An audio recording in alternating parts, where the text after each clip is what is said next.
सगळ्यात पहिली गोष्ट काय आहे की तुम्ही बरेचसे विषय इथं मांडले. त्याच्यामध्ये महत्त्वाची बाब म्हणजे प्रचंड विश्वासाने आणि जबाबदारीने माझ्या वरिष्ठांनी मला इथं पाठवलेलं आहे आणि त्यांच्या मला सूचना आहेत. त्या सूचनांची अंमलबजावणी जी आहे ती अंमलबजावणी करणं मला असं वाटतं की ते सगळ्यात पहिलं माझं आद्य कर्तव्य आहे. कारण तो विश्वास संपादन करण्यासाठी कितीतरी अनेक वर्षाचे आपल्याला कष्ट आणि परिश्रम घ्यायला लागतात. त्याच्यामुळे ती बाब जी आहे ती महत्त्वाची आहे आणि त्यातून मला असं वाटतं की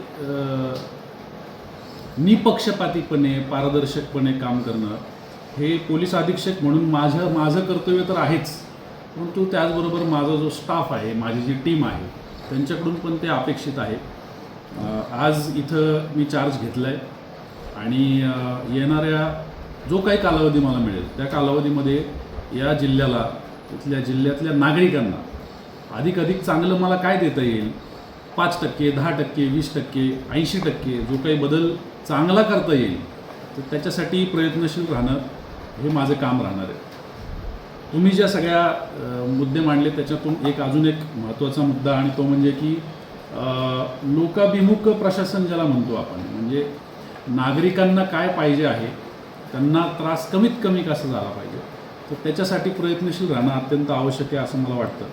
जवळपास 20 महिन्यांच्या कालावधीनंतर मी परत पुन्हा युनिट हेड म्हणजे एखाद्या जिल्ह्याचा प्रमुख म्हणून पुन्हा एकदा कार्यभार हा स्वीकारतोय, इथं आलो आहे. यापूर्वी 2 जिल्हे मी केलेले आहेत आणि तिकडच्या लोकांच्या अडचणी वेगळ्या प्रकारच्या होत्या, कारण तिकडची ठेवण जी होती भौगोलिक असेल ऐतिहासिक असेल ती वेगळी होती. इथल्या आता अडचणी समजून घेणं आणि त्याच्यावरती एक करून त्याच्यावरती मार्ग काढणं हे मला वाटतं की ही महत्त्वाची प्रायोरिटी आहे. आवश्यक त्या सगळ्या ज्या गोष्टी आहेत या गोष्टींमध्ये सरते शेवटी की आपण आलो आणि आपण जाताना हा जो फरक आहे हा फरक लोकांच्या दृष्टीने जास्तीत जास्त चांगलं प्रशासन आपण कसं देऊ शकलो हे महत्त्वाचं आहे आणि त्याच्यासाठी मी इथं प्रयत्न करणार आहे. तुम्ही सगळ्यांनी सुद्धा त्याच्यासाठी माझी मदत करावी ही तुम्हाला सगळ्यांना मी विनंती करेन. मार्गदर्शक म्हणून सुद्धा तुम्हाला मोठी जबाबदारी पार पाडायला लागेल. कदाचित असं होईल की एखादी गोष्ट तुमच्या मनासारखी नाही व्हायची, एखादी गोष्ट तुम्ही सांगाल आणि मी नाही करायचो, पण तो जो काही चिमटा असेल तो चिमटा तात्पुरत्यासाठी का होईना तो तुम्ही सहन करावा अशी मी तुम्हाला सगळ्यांना विनंती करेन. कारण त्यातून आपल्याला येणाऱ्या कालावधीसाठी एक चांगला मॉड्यूल या ठिकाणी सेट करायचा जो पुढे कार्यरत राहील आणि माझ्याहीपेक्षा जास्त नागरिकांनी इथले जे पोलीस आहेत, पोलीस शेवटी नागरिकांचा चेहरा असतो. जसा समाज असतो तसा पोलीस असतो आणि या पोलिसांच्या आणि नागरिकांच्या ही जी काही सांगड निर्माण होईल या सांगडीमधून येणाऱ्या भविष्यासाठी आपण इथल्या सगळ्या, मग ते राजकीय असू द्या, सामाजिक असू द्या, पत्रकारितेतल्या असू द्या, ज्या लोकांना हितचिंतन या जिल्ह्याचं आहे त्याच्यासाठी आपण त्या सगळ्यांच्या मार्गदर्शनाखाली काम करून जास्तीत जास्त चांगलं प्रशासन देण्याचा प्रयत्न करूया.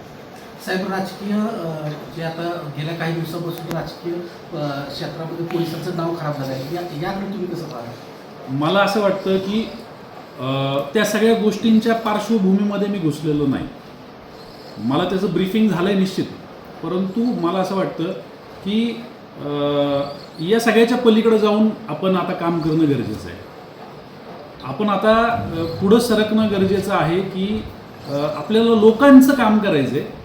तर लोकांचं काम करत असताना लोकांसाठी काय करायचं आहे ते जास्त महत्त्वाचं आहे. आपण त्या प्रश्नांकडे जाऊ आणि म्हणूनच तुमच्याकडून ही पानभरी यादी मी आता प्राप्त करून घेतली. गुन्हेगारीवर आळा बसेल का आपल्या मत? निश्चित गुन्हेगारी हा विषय जो आहे हा आपला महत्त्वाचा विषय राहणार आहे. मी याच्यापूर्वी पण इतर लोकांशी चर्चा करून काही अभ्यास करून आलो आहे.